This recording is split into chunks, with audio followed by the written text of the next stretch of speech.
Hey guys, welcome back. Today I want to talk about color and value because that's an area that can really trip up a lot of artists. It can be really challenging to see the value in color and also how to use value and color to move your eye around a painting. So I'm going to go ahead and I'm going to show you some artwork in some books, and we're going to talk about color and value and how the artist is using those to move the eye around the painting, and which pieces of art maybe emphasize value more and which pieces of art emphasize color more, and both can change the mood.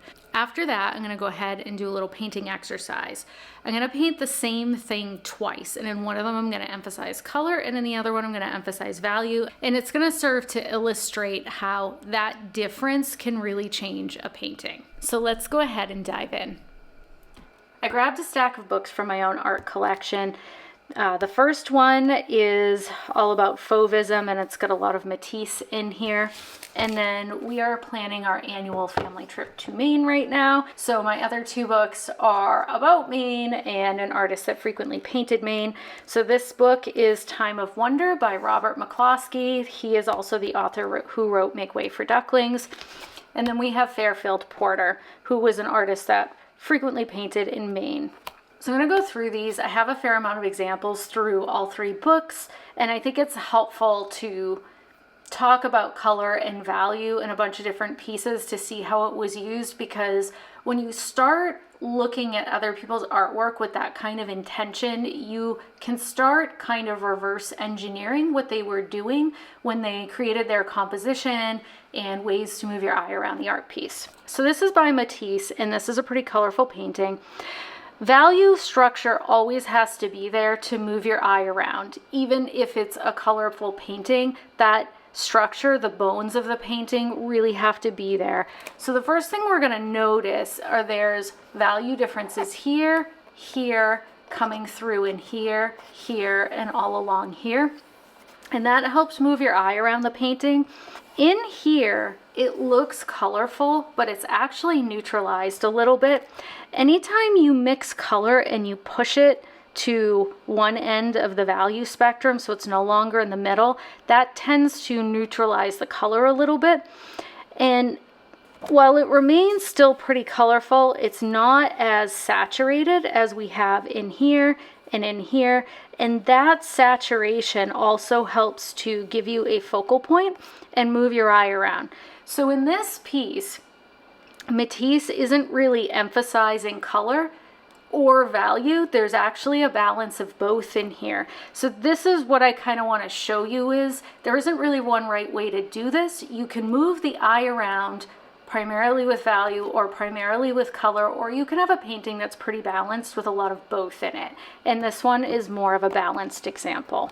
In this one, we can still see some value differences, moving your eye around the painting, but this is more of a middle value painting. There are no really light lights. If you look at the white on the page, this is actually a pretty dark color, and these are even darker from there.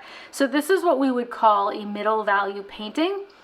It is perfectly okay to do middle value paintings. Most paintings that are really emphasizing color, where the story of the painting is really held together by that color, are middle value paintings. They tend to be harder to do because it's harder to see how your eye is moving around, just because that contrast between the colors is lower. The way that he is moving your eye through with color is by keeping this all neutralized back here. You can see these are all beiges and gray colors, but then there's this big color block here, a little bit color here, a little bit less color here, and so on and so forth with this little skinny line back there.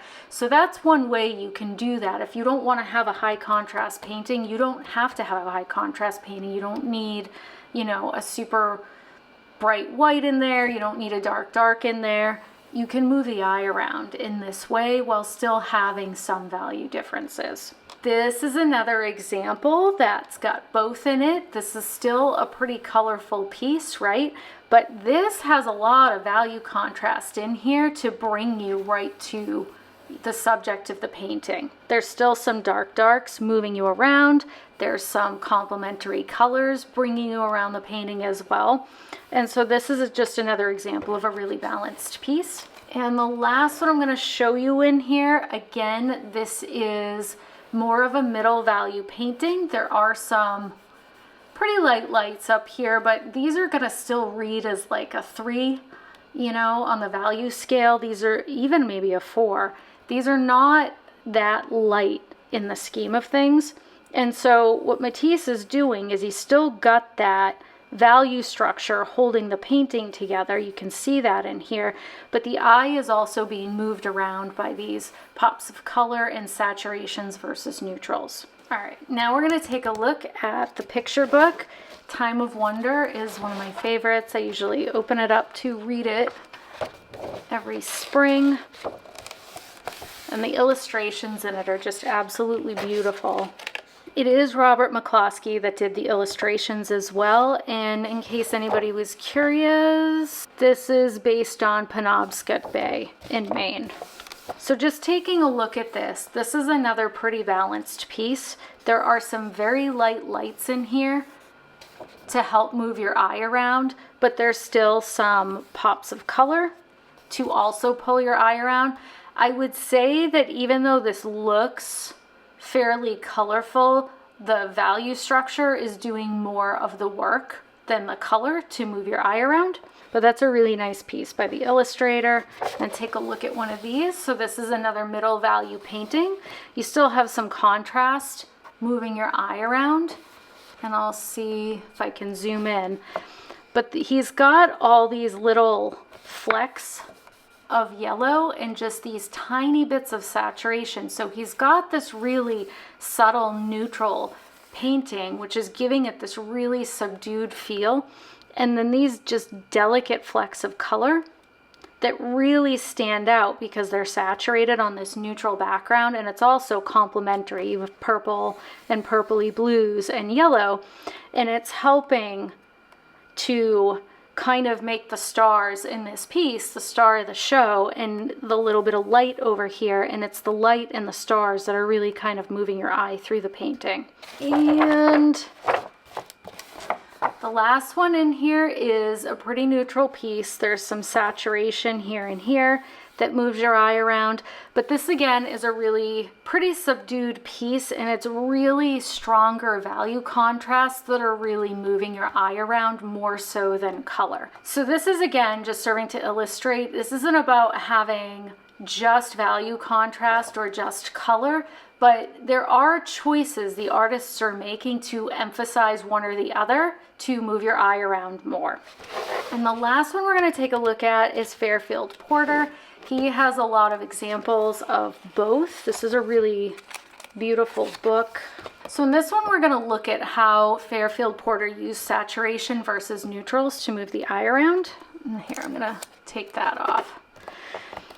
Most of the saturation is in like a block down here, and then there's some pops of it up in here just to bring your eye up here, and then instead he's using value contrast up here to get you to come up here. This is a pretty balanced piece because this is all kind of really neutralized in here, like I said, and this is more saturated, so he's got both going pretty heavily to move your eye around. I would say it's probably leaning a little bit more towards value contrast than saturation. It is still kind of a muted painting. It looks like, you know, it's springtime. And this is, you know, just a beautiful example overall of a spring palette. Let's come over and look at this one. This is a table setting. And you can see that this is pretty much all neutralized. There really isn't much in the way of saturated color in here at all. There's a little touch of it here and here and here. And that's pretty much it. Everything else has been pretty neutralized. The other thing to consider too, though, is saturation and whether something's a neutral is also relative in a piece. So these two things are obviously more saturated than the background that they're sitting on. And that's stuff to just start noticing overall is what is the relative color to the other things in it? Is there some saturation moving your eye through this painting? Absolutely, it's coming and snaking in through here. And then he's using value contrast to get you to come up here. But overall, this is a pretty neutral painting. Color is not the primary thing that is moving your eye through this painting. thing that's moving your eye through this painting more than anything else is value contrast, and so that's emphasized here more. And the way that he's emphasizing that more is by taking a lot of the color away as a factor.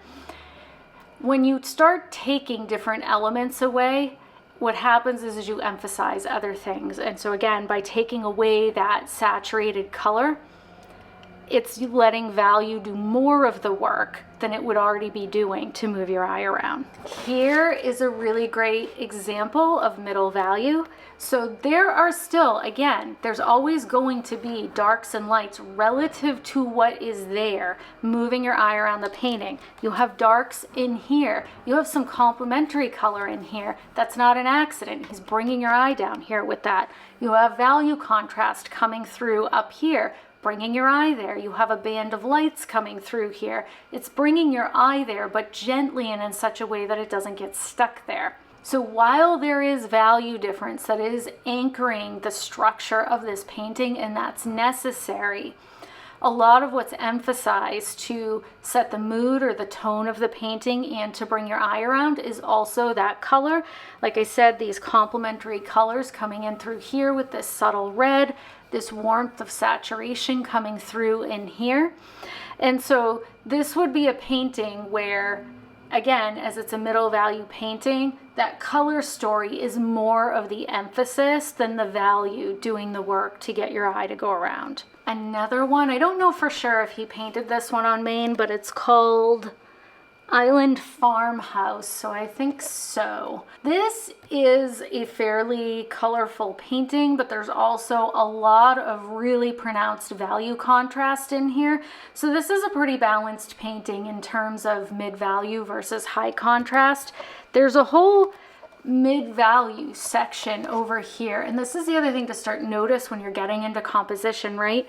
Figure out how they approached this. Where is the high contrast? Where is that saturated color? Why did they put it there?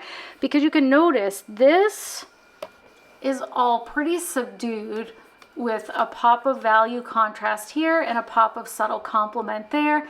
This coming in is saturated color going into high contrast, pulling your eye over there. So he's using all of these tools to move your eye around. He's using subtlety to bring your eye here. Having some subtlety right here is like having some subtle resting space to get your eye to spend time in all of this space. And it also helps to make it feel really spacious. He's got obviously a lot of high value contrast in here, pulling your eye around.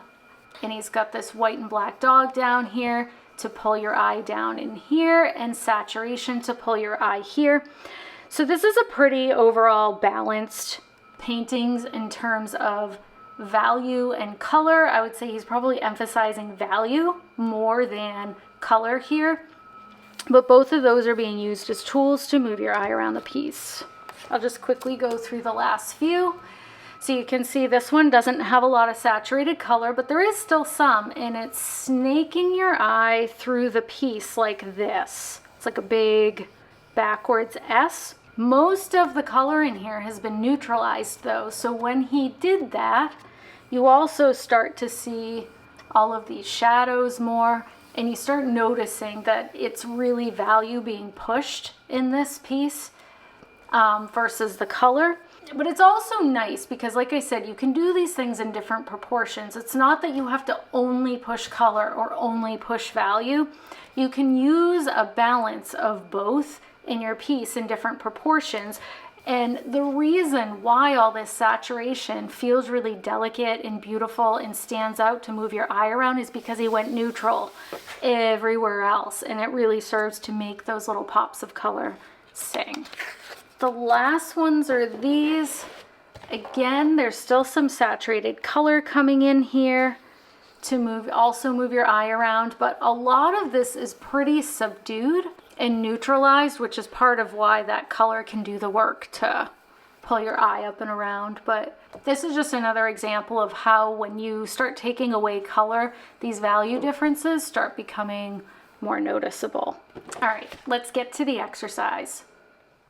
I went ahead and got everything set up. I did a little bit of color swatching in here. So again, I'm limiting my palette. This is supposed to be a simple exercise. I just chose like a cad yellow medium, ultramarine blue, and black and white. I probably will use some pops of lemon yellow in there, but that's it. I'm not going to be using any other colors. I just swatched in here to see what neutrals versus what saturated colors I could get from those, just to help be a little bit of a guide when I go to sit down to paint. And I already sketched them out, so let's go ahead and take a look at that. All I did was lightly, very lightly sketch this out with a colored pencil.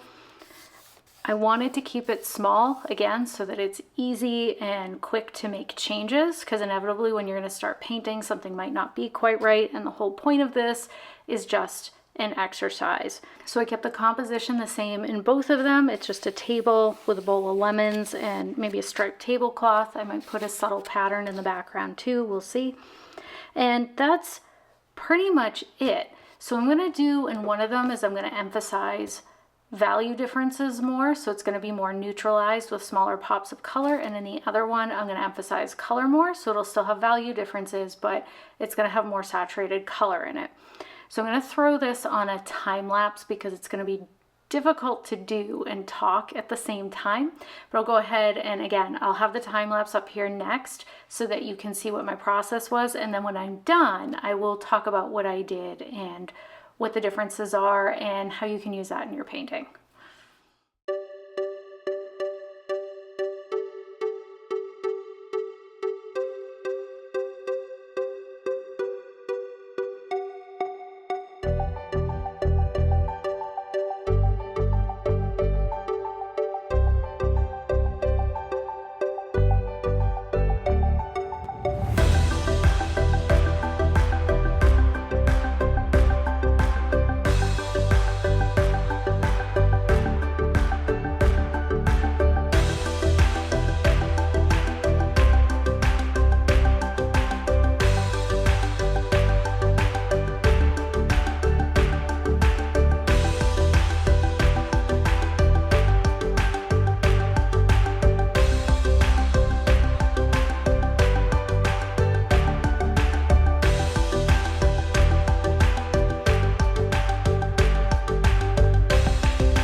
Let's go ahead and talk about these. This is the one that I pushed color more to move your eye around, so saturation versus neutral and really getting those colors to pop. And this one I was pushing more value to move the eye around. So just keep in mind when you do these, this is an exercise. You're not necessarily going to get a final product that you love. And you can see that this is really tricky. In the video, you can see that I was going back and forth to these and kind of pushing a little bit more and then coming back to the other one and pushing that one in different ways. And what this does is start to train your eye and your brain on how to get a painting to work, so that when you are making something and you're stuck and you know it's not what you want it to be and you kind of can't figure out what's going on, this will start to give you some ideas. Are you trying to create a really strong color story with your painting, or are you going to be emphasizing value a little bit more? And again, there is still a value story in your color story, and there's still a color story in your value story. It's just that when you emphasize big value differences, your colors are naturally going to get neutralized. When you're pushing really light lights, your color is going to get neutral. Yellow is about a 4 on the value scale. As soon as you start going lighter than that, you start neutralizing color and getting away from saturation. Ultramarine blue is probably about a 7, maybe. Yeah, probably a 7 on the value scale. Once you start getting darker than that, the things you have to put in to make them darker are going to neutralize them.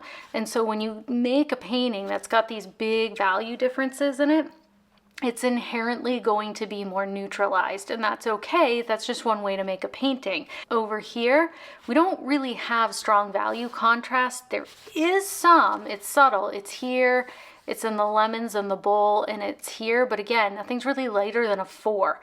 And bringing in that saturated color, this inherently made it more of a mid-tone painting. Now there are still some neutrals that you can see in the background and in here, and the bowl is actually a little bit more neutralized than this, even though they're similar values.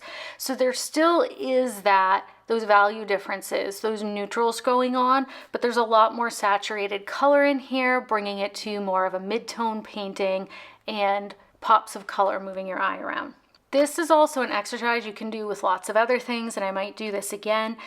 You could say, I want to see what happens if I do more mark making in my painting, right? And you could paint one the way you usually paint, keep everything pretty much the same as much as possible, and then do one with more mark making or more painterly brush strokes and so on, so that you can really start to see how these changes actually affect the structure of a painting and its overall composition. So after I shut off the camera, this was driving me nuts. So the whole thing just looked too dark overall. So I just came in with a lighter neutral shade of paint, and I made sure it leaned just a tiny bit more yellow than this so that it would sit back as a difference more. And just by lightening that up a little bit, it just changes the value structure of the painting in a way that I think it works a lot better than it did before. It's still got some saturation up here to move your eye around and so on, but I think this works a lot better with a lighter background. So that's it. That's all I wanted to show you. That's it for today. I hope this was helpful in giving you a tool that you can use to experiment with really pushing value versus pushing color in your artwork, so you can see when you might want to do one or the other, or just which one you prefer. As always, thanks for watching, and I'll see you in the next one.